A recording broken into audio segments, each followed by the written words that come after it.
Hey guys, so welcome to the Fools Atista YouTube channel. Today I'm going to be doing a profile of my new Unchained deck that is inspired by AD's list that just topped this past weekend. I'm playing Unchained for a long time and I'm just happy to see it kind of winning again, and this is sort of my take on how the deck's played now. So to get started, we have our Unchained monsters. It's all pretty standard. We got our 3 Aruha, Sarama, Rakea for the twins, and then you have your Shavara, your Shyama, your Disaster. You have to play your Disaster now, just because it helps you end on like the Unchained combo where you still get Caesar, Rage, plus a live Yama and Grave without having to burn it.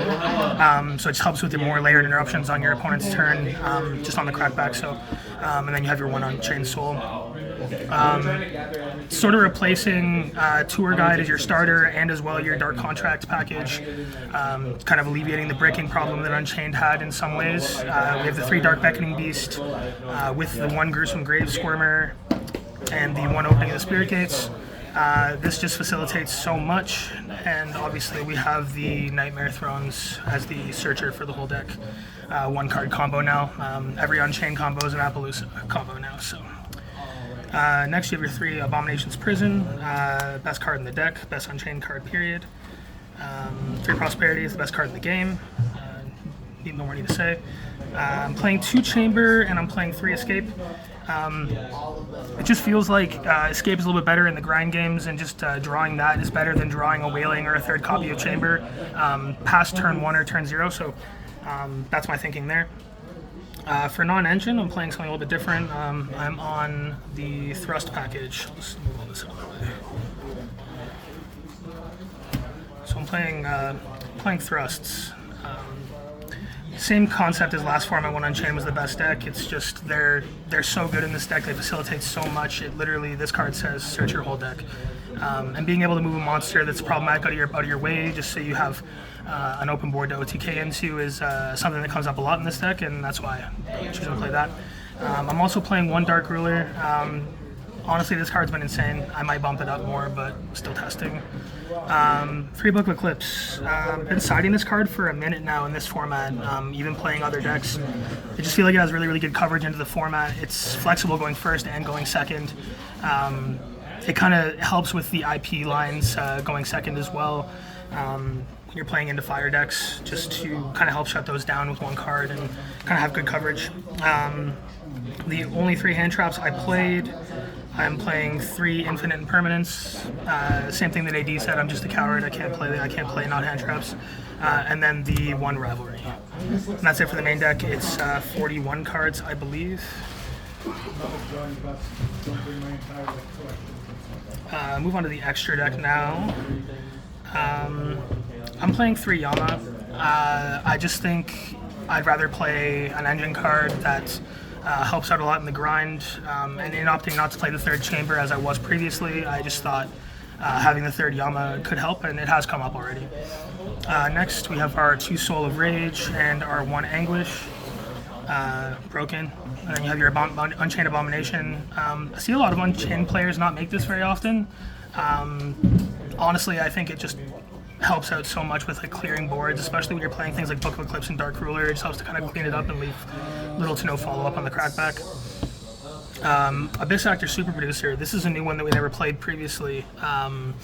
It just facilitates so much, being able to pop like a dead Nightmare Throne after you've already used the search and things like that. And being a fiend that only requires 1 fiend just kind of helps a lot as well.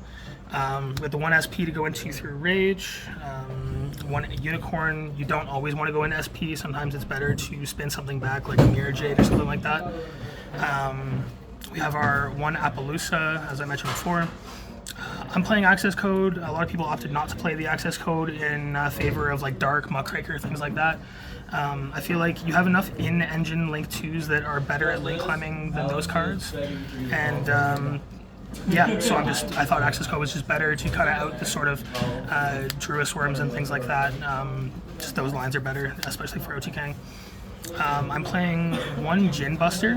With the Dark Beckoning stuff, if you open enough Gasoline, you can just make Djinn Buster and then search for the Grave Squirmer through the Nightmare Throne, and that just gives you enough extension, but you're also protected through Nib there as well. So then we have the God card, Caesar, and Typhon. I don't know why they made this a fiend.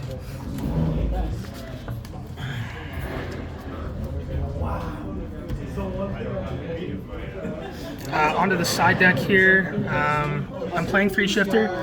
A lot of times this format, because I don't play very many hand traps, it's just better to shifter them going second and watch them end on like a half board, which I have no problem clearing and usually OTKing through. So Ash Blossom, just for branded, it's a tough matchup for the deck, and just wanted to have the coverage there.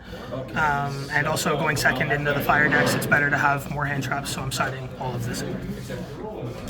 For going first and also second into branded is my 4th card, Called By. It's just good to stop Puppet Luck. A lot of times the branded deck can search McCourier in combo if their hand is good enough, and so Called By just acts as a way to kind of play around that. Mistaken Arrest.